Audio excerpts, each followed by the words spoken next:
Dentist Pratyusha ఆత్మహత్య case గత నెలలో తీవ్ర సంచలనంగా మారింది. రెండు తెలుగు రాష్ట్రాల్లో చర్చనీయాంశంగా మారింది. ఇంతకీ ఈ కేసు విచారణ ఎంతవరకు వచ్చింది? ఈ కేసులో నిందితుడిగా ఉన్న భర్త డాక్టర్ సృజన్ ప్రస్తుతం ఎలా ఉన్నారు? డాక్టర్ గా ఉన్న సృజన్ ఎటువంటి శిక్ష అనుభవించుతున్నాడు? ఈ కేసులో తాజా పరిణామాలు ఏం చెబుతున్నాయి?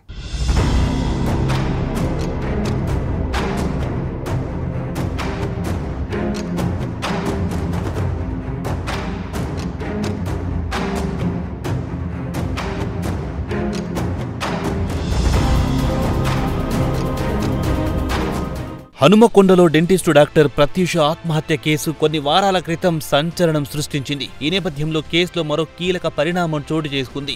కేసులో కీలక నీతుడిగా భావిస్తున్న మృతురాలి భర్త డాక్టర్ సృజన్ కు తాజాగా మరో బిగ్ షాక్ తగిలింది. ప్రస్తుతం అసిస్టెంట్ ప్రొఫెసర్ గా విధులు నిర్వర్తిస్తున్న అతడిపై మెడికల్ ఎడ్యుకేషన్ డైరెక్టర్ సస్పెన్షన్ వేటు వేస్తూ ఇవాళ ఉత్తర్వులు జారీ చేశారు.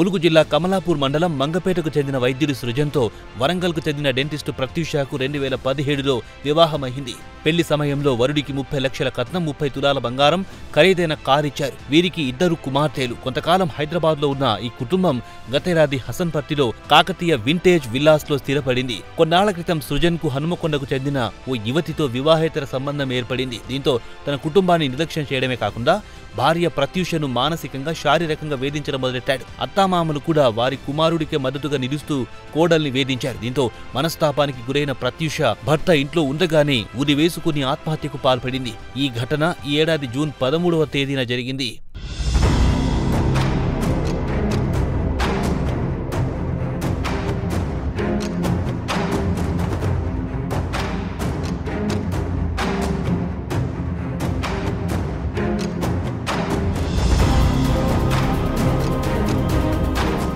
తన బిడ్డ చావుకు కారణం భర్తేనని మృతురాలి తల్లిదండ్రులు హనుమకొండ పోలీసులకు ఫిర్యాదు చేశారు. దీంతో భర్త సృజన్, అత్తమామలు పుణ్యవతి, మధుసూదన్, ఇన్స్టా ఇన్ఫ్లుయెన్సర్ శృతిని పోలీసులు అదుపులో తీసుకున్నారు. నిందితులపై బిఎన్ఎస్ యాక్ట్లోని పలు సెక్షన్ల కింద కేసు నమోదు చేసి పోలీసులు దర్యాప్తు చేయబడుతున్నారు. ప్రస్తుతం అసిస్టెంట్ ప్రొఫెసర్గా విధులు నిర్వర్తిస్తున్న సృజన్పై మెడికల్ ఎడ్యుకేషన్ డైరెక్టర్ సస్పెన్షన్ వేటు వేస్తూ ఇవాళ ఉత్తర్వులు జారీ చేశారు.